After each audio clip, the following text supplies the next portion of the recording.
그래서 오늘은 이제 요한복음으로 저희가 이제 시작을 하려고 하는데요.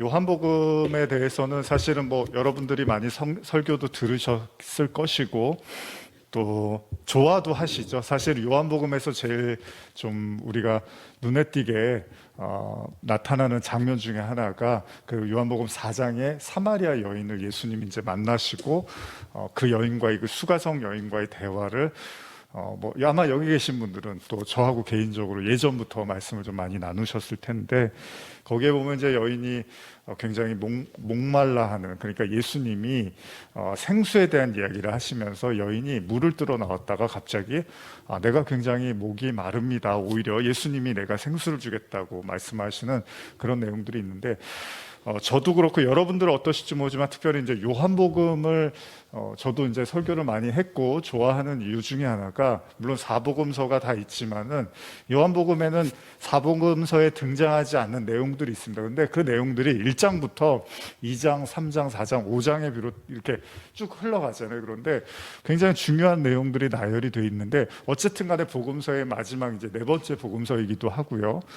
그래서 그 내용들을 이렇게 가만히 살펴보면 1장은 여러분들이 잘 아시는 것처럼 빛에 대한 이야기를 시작을 하죠. 그래서 그 빛이 창세기에서 이제 우리가 처음 보게 되는 그 빛에 대한 이야기가 유사하게 이제 요한복음 1장에 시작이 되고 2장은 뭐가 나오죠? 2장에서는 가나의 혼인잔치가 이제 등장을 합니다. 그래서 혼인에 대한 이야기를 예수님이 하시게 돼요.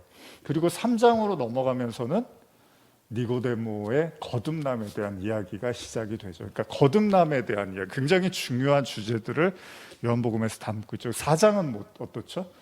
방금 제가 말씀드린 그 사마리아 여인에 대한 이야기가 4장에는 이제 기록이 되어 있죠. 그리고 5장으로 넘어가면서 또 38년 된 병자. 근데 이 5장까지의 내용들 보면은 이렇게 다른 복음서에는 드러나지 않는, 겹치지 않는 내용들이 많이 있어요. 그리고 가장 요한복음에서 그 마지막에서 제일 중요한 장면이 뭐냐면 여러분들이 잘 아시는 예수님이 이제 십자가를 지고 부활하시고 나서 베드로를 이제 만나시죠. 그리고 나서 이제 3번 베드로를 네가 나를 사랑하느냐, 그러면서 제가 이제 강조하는 것 중에 하나가 요한복음의 핵심이 뭐냐면 십자가의 그 죽음인데 어떻게 죽음이냐면 용서하기 위한 죽음과 그 사랑에 대한 이야기가 결국은 요한복음의 마지막에 등장을 합니다. 그래서 요한이라는 말 자체도 하나님의 사랑을 입은 자란 말이죠. 그래서 요한복음은 그 사랑과 용서에 대한 이야기들을 어떻게 보면 충실하게 써내려가고 있고, 물론 굉장히 철학적이기도 하잖아요, 요한복음의 언어가. 근데 결국 그 내용들의 결론이, 그러니까 복음서의 마지막 내용의 결론이 결국은 사랑과 용서라는 겁니다. 제가 항상 강조하고 싶은 게 뭐냐면 성경을 보시는 여러분들이 구약도 마찬가지고 신약도 마찬가지지만 결과적으로는 하나님이 하고 싶은 말씀은 사랑과 용서인데 그 이야기들을 이렇게 하나님이 이렇게 어떻게 보면은 이렇게 풀어 가시는 거죠. 그러면서 그 사랑과 용서가 어떻게 나타나는지에 대해서 이런 이야기 저런 이야기를 동원해서 이제 말씀을 하시는데 그게 가장 잘 두드러지게 나타나는 게 요한복음이라는 거죠. 왜냐하면 복음서의 실제로 마지막이기도 하고요. 그래서 복음서의 마지막에 그 마지막 장면이 예수님이 그 시몬 베드로를 용서하시면서 이제 네가 사랑이 뭔지를 알았다면 내 양을 먹이고 쳐라, 그러면서 이제 복음서가 마무리를 하고 있는 겁니다. 그래서 요한복음도 결국은 사랑에 대한 이야기를 하는 거죠. 실제로 또 사랑이라는 말이 요한이라는 말 자체에 또 담겨져 있는 거죠. 그래서 여러분들이 저하고 이제 요한복음을 나누면서 그 굵직한 주제들, 뭐 제가 한 절씩 다 읽어가면서 공부한다기보다는 그 각 장에 나타나는 굵직한 주제들이 있어요. 그 주제들을 여러분들하고 좀 나누면서 중요한 내용들을 좀 성경을 찾아가면서 같이 여러분과 공부해 보고자 합니다. 같아요. 그러면 한번 오늘은 이제 첫 번째 시간인데 요한복음 1장에 대해서 한번 빛에 대한 주제를 가지고 한번 여러분과 말씀을 나눠보고 싶은데요. 요한복음 1장인데 한번 1장을 같이 한번 읽어보면서 시작을 해보겠습니다. 일단 1장 1절에서 3절을 한번 같이 한번 읽어보겠습니다. 태초에 말씀이 계시니라. 이 말씀이 하나님과 함께 계셨으니 이 말씀은 곧 하나님이시니라. 그가 태초에 하나님과 함께 계셨고 만물이 그로 말미암아 지은 바 되었으니 지은 것이 하나도 그가 없이는 된 것이 없느니라. 자, 빛에 대한 이야기를 하는데 한번 같이 제가 이제 지금 읽으셨는데 여기 한번 제가 읽으면서 같이 나눠볼게요. 태초에 이제 말씀이 계신다고 합니다. 요한복음 1장 1절은. 그리고 이 말씀이 하나님과 함께 계셨으니 이 말씀은 곧 하나님이시래요. 지금 1장 1절은 하나님이 말씀이다라고 이야기를 합니다. 그리고 2절에 넘어가면 그가 태초에 하나님과 함께 계셨고 만물이 그로 말미암아 지은 바 되었으니 지은 것이 하나도 그가 없이는 된 것이 없느니라. 자, 이 부분을 이해하는 데 있어서 3절을 제가 예전에도 가끔 설교를 하긴 했는데, 자, 만물이 그로 말미암아 함께 계셨는데 지어졌대요. 그로 말미암아 만물이 지어졌대요. 그리고 지은 것이 하나도 그가 없이는 된 것이 없다, 이렇게 쓰고 있어요. 현대어로도 한번 읽어드릴게요. 3절을. 그분은 모든 것을 창조하셨으며 그분이 만드시지 않고 존재하는 것은 아무것도 없습니다. 자, 그러면 우리가 이 부분에 대해서 여러분들이 동의를 다 하시죠. 왜냐하면 하나님이 만들지 않은 건 이 세상에 존재하지 않는다는 거잖아요. 근데 그러면은 이런 뭐 형광등도 하나님이 만드셨나? 뭐 자동차도 하나님이 만드셨나? 하나님은 태초에 그 자연의 원초적인 어떤 것만 만드시고 컴퓨터라든지 뭐 핸드폰이라든지 이런 것도 하나님이 만드신 건가? 라는 뭐 생각을 할 수 있잖아요. 그런데 지금 여기 보면은 만물이 지은 것이 하나도 그가 없이는 된 것이 없다라는 말 속에는 사실은 물론 2차적으로 인간의 손을 거쳐서 만들어진 것들도 있지만 그 원초적인 것은 다 하나님으로부터 시작된 게 맞으니까, 그렇죠? 어찌 됐건 간에 그러면은 하나님이 이거는 만드셨고 이거는 만들지 않았고 이렇게 우리가 해석할 수는 없단 말이에요.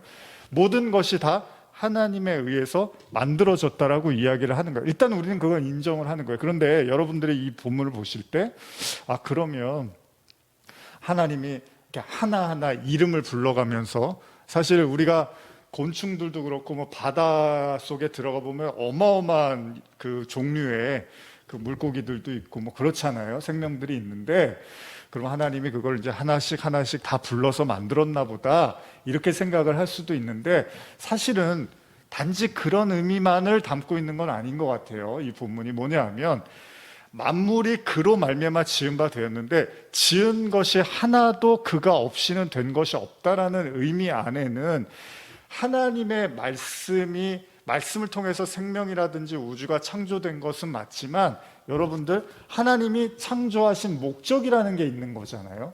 우리가 옛날에 여러분들이 본 것처럼 뭐 이렇게 설교하다가 듣는 거 보면 어떤 물건을 만들었을 때 그 물건을 만든 사람의 목적이 있다며요. 그러면 하나님이 이것도 만들고 저것도 만들었대, 이것도 만들고 저것도 만들었대, 그렇게 하면서 다 하나님이 만드신 거야. 이거는 주일학교 애들도 다 아는 얘기예요.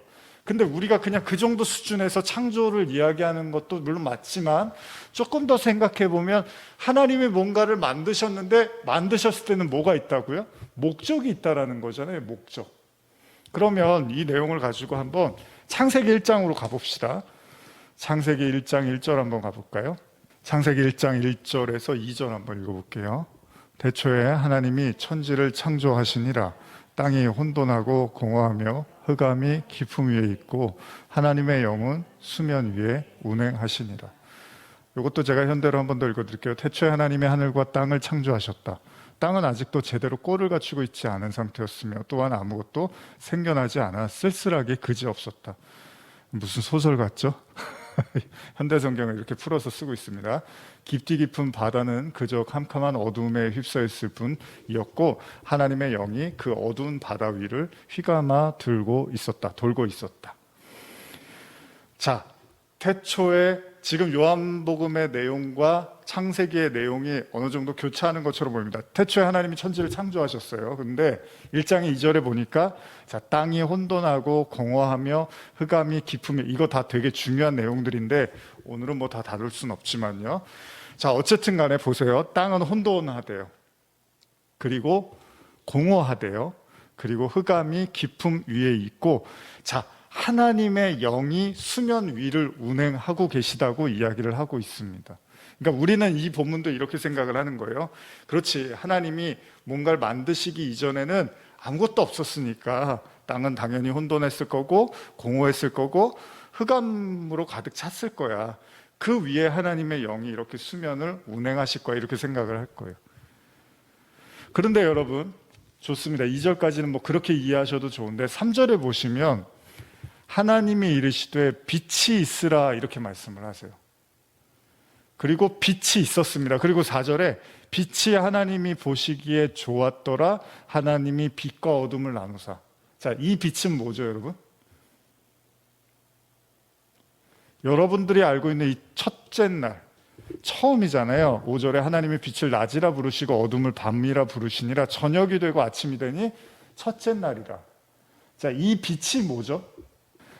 창세기 1장 14절로 가시면 하나님이 이르시되 하늘의 궁창에 광명체들이 있어 낮과 밤을 나누게 하고 그것들로 징조와 계절과 날과 해를 이루게 하라.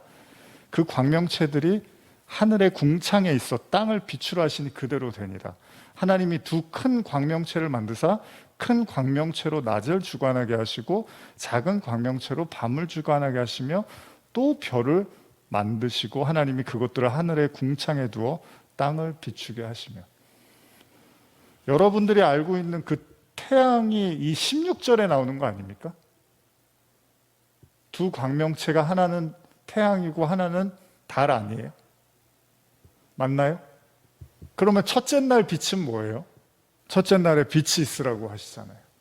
근데 이거 혹시 우리가 태양으로 알고 있나요?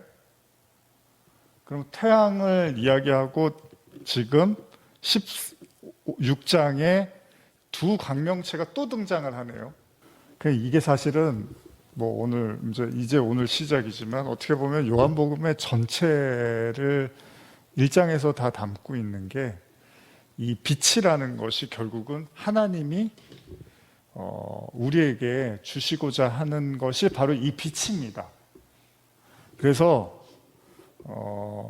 지금 다시 요한복음으로 가시면 여기 제가 창세기만 조금 더 말씀드리면 3절 4절만 다시 읽어보면 하나님이 이르시되 자 빛이 있으라 하시니 빛이 있었는데 자 그 빛이 생기니까 어떤 일이 일어나냐면 어둠과 빛이 나누어지기 시작했대요. 그렇죠? 첫째 날에 만들어진 그 빛 때문에 이게 어둠이고 이게 빛이라는 게 나눠졌대요. 근데 그 빛이 없었을 때는 뭐만 있었어요? 혼돈과 공허와 흑암만 있었대요. 당연히 그렇겠죠.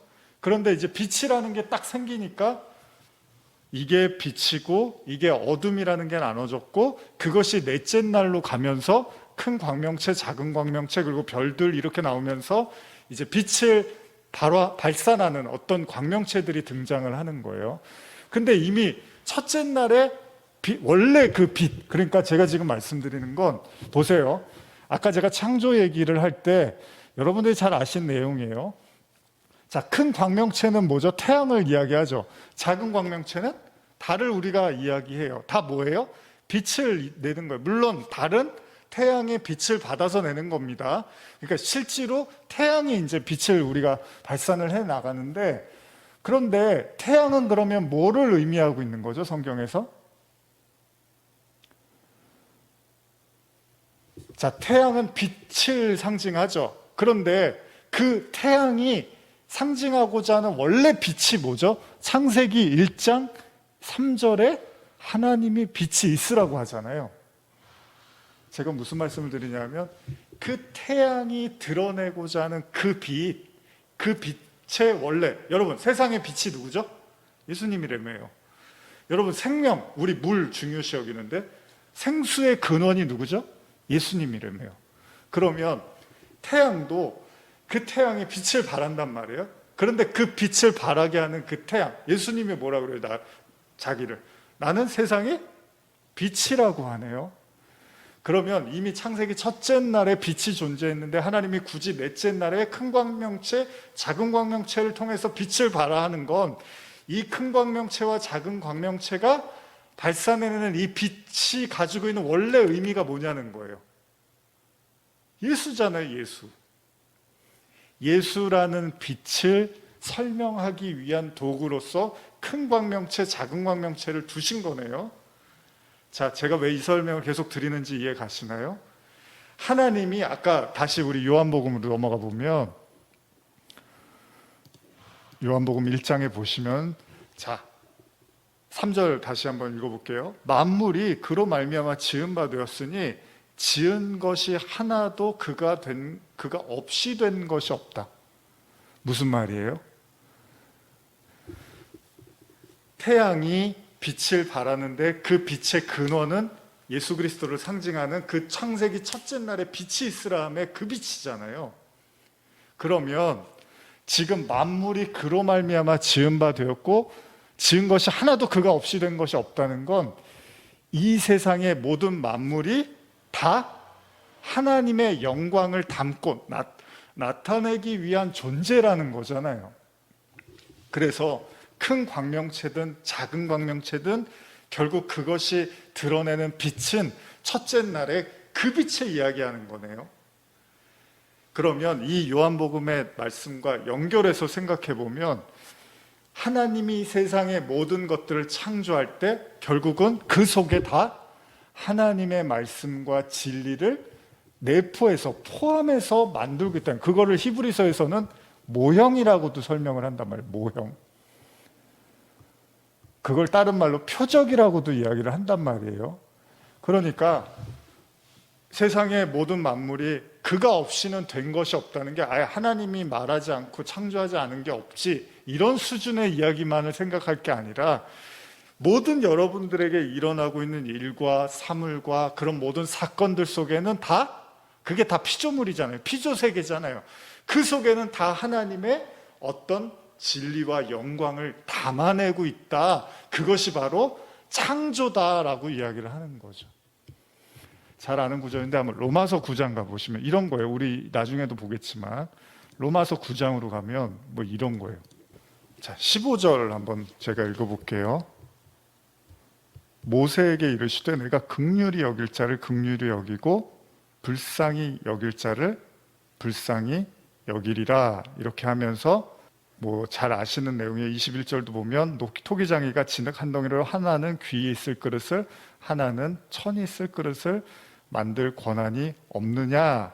그러면서 이 내용들이 다 뭐냐면 하나님께서 모세도 세우시고 바로도 세우셨다라는 이야기를 하잖아요. 그러면 하나님이 모세도 하나님이 세우신 건데 바로도 하나님이 세우셨어? 우리가 이렇게 질문을 할 수 있겠지만 하나님께서는 다 그렇게 하셨을 때 하나님의 어떤 뜻을 담고 있다라는 거잖아요. 그래서 하나님이 야곱은 사랑하고 또 에서는 미워했다, 이런 말을 또 쓴단 말이에요. 그럼 어떻게 하나님이 야곱만 사랑하고 에서는 미워해? 우리는 그런 거를 중요하게 볼 게 아니라 왜 하나님이 야곱을 사랑하고 에서를 미워한다고 말씀하셨을까에 대한 그 의미들을 읽어 나가야 된다는 겁니다. 그러니까 하나님이 로마서 9장 17절도 보시면은 이런 거예요. 성경이 바로에게 이르되 내가 이 일을 위하여 너를 세웠으니 곧 너로 말미암아 내 능력을 보이고 내 이름이 온 땅에 전파되게 하려 함이라 하였으니, 이런 거예요. 그러면 아니 어떻게 하나님이 바로를 세우십니까? 아니 그 악한 바로에게서 백성을 구출해내서 모세를 통해서 영광을 받으셔야지 어떻게 성경이 바로를 세웠다고 하나님이 그렇게 말씀하실 수 있습니까? 라고 우리가 반문할 수 있잖아요. 그랬더니 바울이 18절에서 뭐라 그래요? 그런즉 하나님께서 하시고자 하는 자를 긍휼히 여기고 하고자 하시는 자를 완악하게 여긴다, 이런 말을 한단 말이에요. 이거는 정말 충격적인 얘기예요. 사실은 바울이 어떻게 보면은 정말 어떻게 보면 선을 넘고서 과감하게 쓰고 있는 얘기들이란 말이에요. 이런 말을 감히 누가 쓸 수가 없단 말이에요. 그런데 바울이 복음을 깨닫고 나니까 이 모든 것들 속에 하나님의 어떤 뜻과 영광과 진리가 이렇게 내포되어 있더라는 겁니다. 그 대표적인 얘기가 이런 거예요. 모세도 이유가 있고 바로도 이유가 있어. 그래서 우리가 요즘 출애굽기 보는데 하나님이 뭐라 그래요? 내가 바로의 마음을 강팍하게 할 거야, 완악하게 할 거야, 이런 얘기들이 계속 있고 사무엘 하도요 24장의 마지막에 다윗의 이야기를 보면 다윗이 인구조사를 하는데 제가 설교를 했지만 다윗의 마음을 하나님이 그렇게 격동시켜서 인구조사를 하게 만들었고 그 결과 7만 명이 죽습니다. 이스라엘 백성이. 근데도 불구하고 성경이 어디서는 그걸 하나님이 격동했다 그러고 어디서는 마귀가 격동했다고 쓴단 말이에요. 근데 결과적으로는 하나님의 영역 안에, 하나님의 능력 안에서 일어난 일이라는 걸 강조하고 있다는 거예요.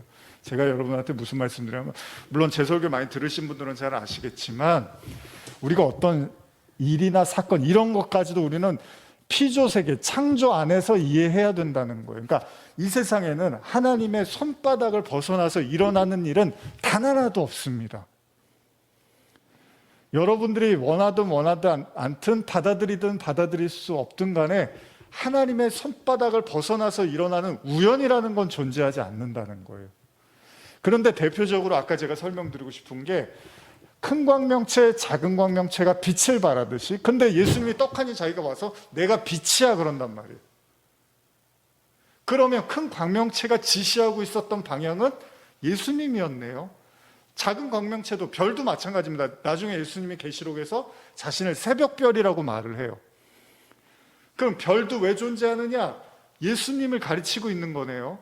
그러면 그 광명체들이, 그 눈에 보이는 그것들이 존재하는 이유는 하나님을 설명하고 있다는 겁니다. 진리를 설명하고 있고 예수님을 설명하고 있고 구원을 설명하고 있다면, 이걸 우리가 큰 시각으로 보면 여러분과 저에게 일어나는 모든 일들과 사건들은 다 구원밖에는 없다는 거예요. 왜? 하나님의 창조 목적이 뭐예요? 빛이 있으라 하심에. 이게 하나님의 창조 목적이에요, 여러분. 제가 이제 뭐 계속 설교하고 저도 사역을 하고 있지만 좀 안타까울 때가 뭐냐면, 사람들이요, 인생의 목적, 삶의 목적과 이유를 잘 모르잖아요.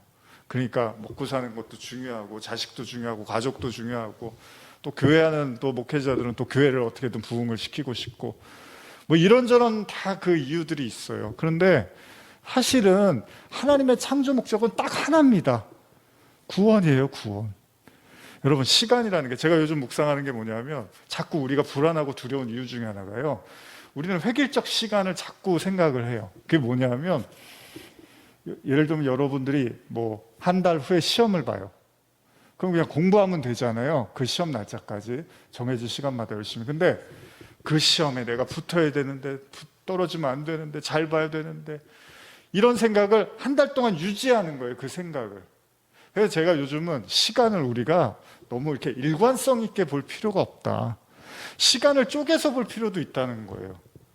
그냥 오늘은 오늘 주어진 하루를 보내고 그 속에서 공부도 하다가 먹기도 하고 자기도 하고 놀기도 하고 이렇게 하루하루를 봐야 되는데, 그 시험을 잘 봐야 된다는 그 생각을 가지고 쭉 그걸 생각을 하다 보면 한 달 내내 그 생각에서 벗어나지를 못하는 거예요. 그러면서 결국은 불안과 두려움으로 한 달을 계속 보내고 공부도 잘 안 돼요. 그러다 보면 더 열심히 할 것 같지만. 인생도 그렇습니다. 우리가 자꾸 인생에서 이루고 싶고 원하는 것들이 많다 보니까 그 사고를, 내가 요쯤 되면 행복해질 수 있어, 내가 이 시간이 오면 나에게 기쁨이 올 거야. 근데 하나님이요, 우리 인생이라는 100년을 하나님의 시간하고 봤을 때 여러분, 그게 비교가 안 되잖아요, 하나님의 시간. 그래서 어떻게 보면요, 여러분, 찰나와 영원이 같다라는 말을 하잖아요. 왜? 찰나가 모인 게 영원이니까. 근데 자꾸 우리가 그 획일된 어떤 일관성된 시간을 자꾸 가지려고 들다 보면 그 찰나들을 다 놓치게 돼 있다는 거예요. 그래서 시각도 좁아지고 시야도 좁아지고 계속해서 그 일에 맺혀서 거기에서 헤아려 나오지를 못한다는 거죠. 근데 여러분들의 시간을 그냥 오늘 하루, 내일 하루 이렇게 사는 것에 대해서 익숙해지고, 하나님께 그 소위 그 마태복음의 산상수훈에서 예수님이 뭐라 그럽니까? 내일 일은 내일 걱정해라 그러잖아요. 시간을 그렇게 이해하기 시작하면 조금 더 여러분들이 그 하루하루가, 사실 그렇잖아요. 우리가 하나님한테 다 맡긴다며요. 하나님이 다 해주실 거고, 하나님이 다 맨날 우리가 찬양하고 기도하고 설교 듣는 건데, 그걸 정말 해주실까? 그 일이 정말 일어날까? 그거 안 되면 어떡하지? 이 시간들을 계속 쥐고 있는 거예요, 우리가. 그게 사실은 여러분, 제가 그냥 짧게 설명하지만 그게 여러분들이 사실은 행복할 수 없는 이유 중에 하나입니다, 우리가. 그 사고까지 나중에 이제 제가 설교도 또 하겠지만, 아브라함이요, 이삭을 바치려고 하잖아요. 하나님 바치라 그래서 바치는데 굳이 사흘길 되는 길을 가요. 그게 뭐냐면, 이렇게도 저는 이해를 하는 거예요. 그런 잡념을 해소하는 시간. 여러분 여기 와서 이제 지금 성경 공부 시작하잖아요. 근데 생각이 뭐 직장에 가 있거나 아니면 이제 막 와서 정신 없어갖고 막 그럴 수 있잖아요. 아니면 또 끝나고 집에 언제 가지? 주차는 어떡하지? 뭐 이제 기타 등등. 근데 이런 잡념들이 이렇게 해소되고 없어지는 시간이 있어야지. 그래서 아브라함한테 굳이 하나님이 아브라함이 사흘길을 가서 이삭을 바친단 말이에요. 그리고 출애굽기에서도 예배를 드리라고 하는데 사흘길 되는 거리로 자꾸 나오라 그래요. 오늘 이제 제가 다음 주에 설교하려고 하는데, 그게 뭐냐 하면 지금 여러분과 제가 갖고 있는 그 잡념과 잡생각들과 그 걱정과 근심이 있잖아요.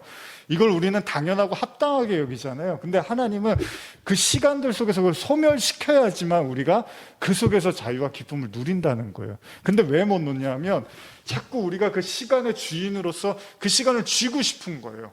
한 달 후에 시험 잘 봐야 되는데, 아니요, 못 볼 수도 있어요. 근데 제가 드리고 싶은 말씀은 창조와 피조물 세계의 그 질서를 이해하게 되면 못 봐도 그 속에도 하나님의 영광과 진리가 있다라는 겁니다.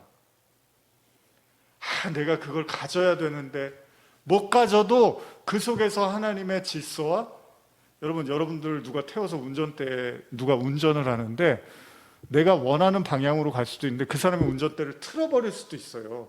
그럼 그 사람 머리들 막 때릴 겁니까? 뒤에서? 왜 일로 가요? 그럴 거예요? 하나님이요, 우리가 원하는 방향으로 이렇게 갈 수도 있는데 그걸 확 틀어버릴 수도 있거든요.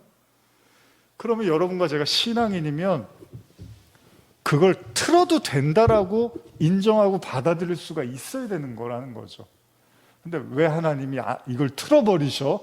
나중에는 이제 틀어버리실까 봐 겁나는 거예요. 이제 신앙생활 하는데 이거를 우회전을 해야 되는데 하나님이 좌회전해 버리면 어떡하지? 이게 계속 불안한 거예요, 인간은. 아니요. 그래서 이 창조를 이해하는 게 중요한 게, 큰 광명체와 작은 광명체를 만드신 이유는 첫째 날의 빛을 설명하기 위한 거고, 그 빛이 진리라며요. 그게 구원이라며요. 그게 생명이라며요. 그러면 창세기의 천지창조의 이유는 딱 하나인 거예요. 인간에게 생명과 구원을 주기 위해서 이 피조 세계가 존재한단 말이에요. 여러분, 요셉이요, 형들한테 팔려서 애굽으로 갑니다. 거기서 고생을 아주 죽어라 해요. 근데 요셉이, 제가 예전에 설교를 했지만, 요셉이 형들을 다시 제외하죠. 총리가 되고. 그때 뭐라고 합니까? 형들 겁내지 마세요. 제가 이렇게 된 거 하나님이 하신 겁니다. 이게 무슨 말이냐면, 요셉은 받아들인 거예요. 이 모든 일들이 우연이 없다라는 거예요. 그리고 그 속에서 하나님은 딱 하나를 말씀하신 거예요. 제가 먼저 와서 여기서 가족들을 구원하게 하시려고 저에게 이 시련의 시간을 주셨습니다. 여러분, 구원이라는 키로 풀리지 않는 게 없습니다. 여러분과 제가 다른 거를 생각하고 다른 걸 상상하고 다른 걸 목적하면은 이게 안 풀려요, 인생이. 근데 성도가 모든 관점을 구원에다 놓고 보면 하나씩 하나씩 풀리고 이해가 가기 시작한다는 거예요. 그래서 요셉이 위대한 거예요, 그 순간만큼은. 형들 나 때문에 너무 미안해하지 말라는 거예요. 나 때문에 너무 두려워하지 말라는 거예요. 이것도 다 구원을 위한 이야기였어요 라고. 지금도 우리가 성경 공부를 하죠. 이거 왜 하는 겁니까? 구원을 위해서 하는 거죠. 생명을 위해서 하는 거, 빛을 위해서 하는 거예요. 그래서 우리가 창세기를 이해한다는 건 결국은 여러분과 저에게 일어나는 모든 사건, 이게 다 피조 세계니까. 바이러스 눈에 안 보이잖아요. 근데도 지금 우리 되게 조심하잖아요. 그 눈에 안 보이는 그 조그만 것도 조심해요. 그러니까 이 세상에 이게 다 하나님의 섭리 안에서 일어나는 일들이라면 바로 바이러스 때문에 죽는 사람도 있다며요. 그럼 하나님이 바이러스는 신경 안 쓰시고 관심 없는 게 아니겠네요. 왜? 생사화복은 하나님하고 관계없는 게 아무것도 없으니까. 그러면 여러분들이 아침에 눈 떠서 자고 자는 그 순간까지도 하나님이 모든 생명체, 여러분과 관련된 모든 건 다 주관하고 있다고 봐야 되는 거예요. 근데 문제는 뭐냐? 우리가 그걸 못 믿어요. 우리가 내 걱정하느라고 그 하나님의 영광을 못 본다고요. 그래서 사흘 길이 필요한 거예요. 그래서 예수님이 사흘 만에 부활하신 게 그 인간적 모든 욕정과 그 생각들을 다 땅에다가 죽여버리는 거예요. 그게 우리가 져야 될 십자가라는 거예요. 십자가 보면서 아유 예수님 안 됐다 우리를 위해서 이런 게 아니라 여러분과 저의 생각과 사고가 죽어야지만 그리스도의 영광, 하나님의 은혜가 은혜로 오는 건데 요즘 크리스찬들은 어떻습니까? 하나님 믿어도 기쁘지가 않아요. 행복하지도 않고 복음, 메시지 하나 은혜 안 됩니다. 왜요? 삶에 적용이 안 되니까. 파워가 없어요. 진리, 복음, 그래서 그게 밥 먹여줘? 그게 행복하게 해줘? 구원? 죽어봐야지 하는 거지. 이런다고요. 믿는 사람도 그래요. 그래서 이 빛에 대한 이해가 중요합니다. 그래서 여러분 다시 우리 요한복음으로 가서 제가 막 혼자 흥분해서 말했지만 그래서 이제 4절을 읽으면 좀 더 이해가 되겠죠. 4절 한번 같이 읽어볼까요? 그 안에 생명이 있었으니 이 생명은 사람들의 빛이라. 이 빛을 여러분들이 소유해야 되는 거예요. 인생 동안. 창세기 1장은 이 빛 얘기를 하고 있는 거예요. 이 빛. 그래서 그걸 뭐라 그래요? 생명이라고 아주 대놓고 얘기하고 있죠. 그죠? 그럼 다시 한번 제가 1절에서 4절 읽어 드려볼게요. 태초에 말씀이 계시니라. 이 말씀이 하나님과 함께 계셨으니 이 말씀은 곧 하나님이래요. 말씀이 하나님이래요. 근데 그가 태초에 하나님과 그 말씀이 하나님과 함께 계셨대요. 만물이 그로 말미암아 당연히 말씀으로 지어졌겠네요. 지은 바 되었으니 지은 것이 하나도 없이 그가 된 것이 없는 건 없죠. 당연하죠. 모든 게 말씀으로 만들어졌는데 그 말씀을 단지 이거 있어라 저거 있어라 이런 차원이 아니라 그 모든 피조 세계 안에 담겨있는 하나님의 진리, 빛.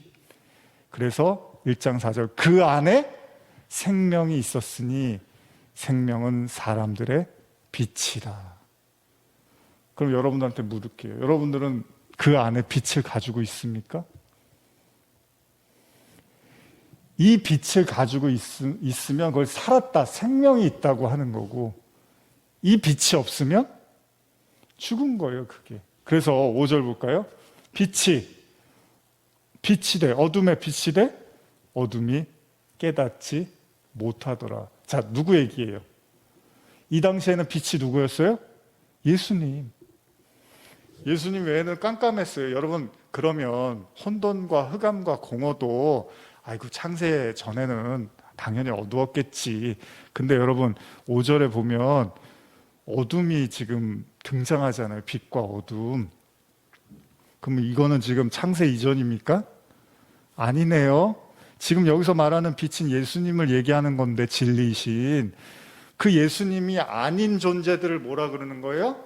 그 자체를 어둠이라고 하고 있는 거예요, 지금. 창세기 보면서 아이고 빛이 없었을 때 당연히 어두웠지 창세 이전이니까 그런 수준으로만 얘기하고 있는 게 아니라 요한복음은 1장에서 이미 예수라는 그 빛을 갖지 못한 그 자체가 어둠이라는 거예요. 이 세상을.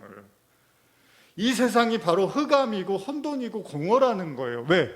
그 빛을 담지 못하고 있으면. 근데 예수님만 그 빛이었네요. 그쵸? 근데 예수님이 빛을 비췄어요.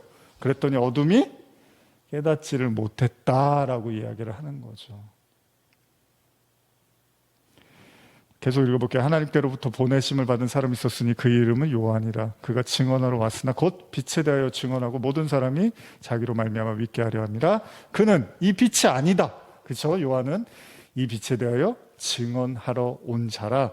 참빛 곧 세상에 와서 각 사람에게 비추는 빛이 있었으니 그가 세상에 계셨으며 세상은 그로 말미암아 지은 바 되었으며 예수님이 말씀이시니까 로고스니까 세상은 그를 알지 못하였고 자기 땅에 오매 자기 백성이 영접하지 아니하였으나 영접하는 자고 그 이름을 믿는 자들에게는 하나님의 자녀가 되는 권세를 주셨으니 이는, 이게 중요한 거예요. 한번 같이 읽어볼까요? 이는 혈통으로나 육정으로나 사람의 뜻으로 나지 않고 오직 하나님께로부터 난 자들이라. 결국 이 빛은 누가 받게 되느냐? 혈통으로나 육정으로나 사람으로 낳지 않는 오직 하나님으로부터 난 자들, 이렇게 이야기를 하는 거예요. 사실 그거를 이제 요한복음 3장에서는 거듭났다라고 얘기를 하는 거죠. 그러니까 성경은 예수님을 빛이라고도 표현하고 생수로도 표현하죠. 뭐 길이라고도 하고 진리라고도 하고 모퉁이 돌이라고도 하고 여러 가지 예수님의 이름이 있습니다. 제가 지금 말씀드린 건 뭐예요? 물도 그 예수를 설명하기 위한 거였네요. 뭐 돌도 모퉁이 돌, 그 예수를 설명하고 있는 거네요. 길도 그 예수를 설명하고 있는 거네요. 진리, 뭐 때로는 생명의 떡이라고도 하시고, 그렇죠? 때로는 포도주로도 말씀하세요. 자, 마찬가지입니다. 여러분들의 인생에서도 여러분들이 그 하나하나를 그 진리와 나를 향한 하나님의 메시지, 말씀으로 이해할 수 있어야 된다는 겁니다. 그게 빛을 가진 자들이 눈을 뜨게 되는 거예요. 아, 이게 그런 거였구나. 이게 그런 거였구나. 고린도후서 거예요. 자, 4장 6절 한번 읽어보겠습니다. 고린도후서 4장 6절입니다. 시작. 우리는 6절입니다. 어두운데 빛이 빛이라 말씀하셨던 그 하나님께서 예수 그리스도의 얼굴에 있는 하나님의 영광을 아는 빛을 우리 마음에 비추셨느니라. 이해가죠? 그러시면 이제 이 말씀이 뭔지. 그랬더니 7절에 뭐라 그래요? 우리가 이 보배를 질그릇에 가졌대요. 그 보배가 뭐예요? 그리스도라는 빛. 이는 심히 큰 능력은 하나님께 있고 우리에게 있지 아니함을 알게 하려 함이라. 그래서 여러분들이요, 예수님을 믿으면 믿을수록 나약해지는 거예요. 더 나약해지는 게 아니라 내가 그 빛을 담고 보니까 나라는 거는 그냥 질그릇. 질그릇은 뭐예요? 톡 하면 깨져버리는 거예요, 그냥. 근데 우리는 나약해지지만 우리 속사람인 그리스도라는 빛은 더 강해지는 거죠. 그래서 나중에 겉사람은 약해지지만 우리 속사람은 날로 더 강해진다라는 말을 하는 거죠. 4장 6절도 제가 한 번 더 여러분께 설명드리면 어두운데 빛이 빛이라 말씀하셨어요. 이게 뭐였어요? 창세기 1장이네요. 어두운데 빛이 있으라. 근데 요한복음 1장에서 뭐라 그래요? 그 빛이 사람들 안에 있는 거래요. 근데 그 빛은 어둠에 비쳤는데 사람들이 못 알아봤대요. 그러니까 이 세상이 혼돈과 공허와 흑암의 어둠이에요, 사실은. 그러니까 그 빛이 없으면 그냥 다 어둠이에요, 이 세상은. 그래서 요한계시록도 보면은 말세 이야기 하면서 그 흑암에 대한 이야기가 언급이 됩니다. 그리고 사도행전에서도 그 베드로가 성령 받고서 그 말세 이야기하면서 해가 변하여 어두워지고 달이 변하여 피가 되리라, 이런 어둠에 대한 이야기를 해요. 이걸 제가 이렇게도 여러분들에게 이해해 드릴 수 있어요. 여러분들이 진짜 빛을 소유하게 되면 알게 되는 거예요. 이 빛 외에는 모든 것이 어둠이라는 걸 알게 되는 거죠. 그래서 바울이 로마서에서 세상에 의인이 없다고 말을 한 거예요. 그걸 다 호구조사해서 한 명씩 의인이 있나 없나 인구들을 다 만나서 하나도 없습니다 한 게 아니라 진짜 빛, 다메섹 도상에 가다가 어떻게 해요? 빛이 임하죠. 눈이 멀죠. 그때 비로소 빛을 보고 나니까 이 세상이 흑암이라는 걸 안 거예요. 그러니 어둠 속에 있으면서도 사람들이 이걸 모른단 말이에요. 자신들이 어둠에 있는지도 모르고 거짓된 잘못된 빛. 요즘 뭐 먹고 사는 게 다 빛이죠. 뭐 좋은 아파트, 좋은 땅, 뭐 돈, 뭐 투자, 뭐 금융, 이런 걸 빛으로 알고 있는 거예요. 아니요. 성경은 하나님이 말씀하신 그 창세기 첫째 날 그 빛, 그 예수 그리스도라는 빛을 여러분들 안에 담아야지만 여러분들이 진짜 생명이 됐다고 말을 하는 거죠. 그래서 하나만 제가 더 설명드리면 고린도후서 4장 6절에 그 하나님의 영광을 아는 빛을 여러분들 마음에 비추면 어떻게 되냐? 여러분들이 그것들이 하나씩 이해되기 시작한다는 거예요. 아까 요셉처럼 왜 나를 이런 집에 태어나게 하셨어요, 하나님? 어떻게 형들이 나를 이렇게 팔아먹을 수가 있어요? 내가 하나님 믿었는데 된 게 뭐예요? 감옥에나 갇히고 누명이나 씌우고 바로의 그 애굽에서 종살이나고 이게 뭡니까? 그런 게 아니라 그게 다 하나님의 구원의 역사였구나라고 해석이 되는 거죠. 뭐가 임하면요? 하나님의 말씀의 그 빛, 그리스도가 임하면. 근데 한 번에 되는 게 아니란 말이에요, 이게. 조금씩 우리가 배워가고 깨달아가는 거죠. 이 보배를 여러분들의 질그릇에 가지면 그때 아는 거예요. 하나님이 능력이고 우리는 아무것도 아니었구나. 그런 아무것도 아닌 우리를 하나님이 쓰시는구나, 사랑하시는구나, 구원하시는구나. 이렇게 고백하게 되는 거죠. 더 읽고 싶지만 오늘 여기서 마무리를 좀 하겠습니다.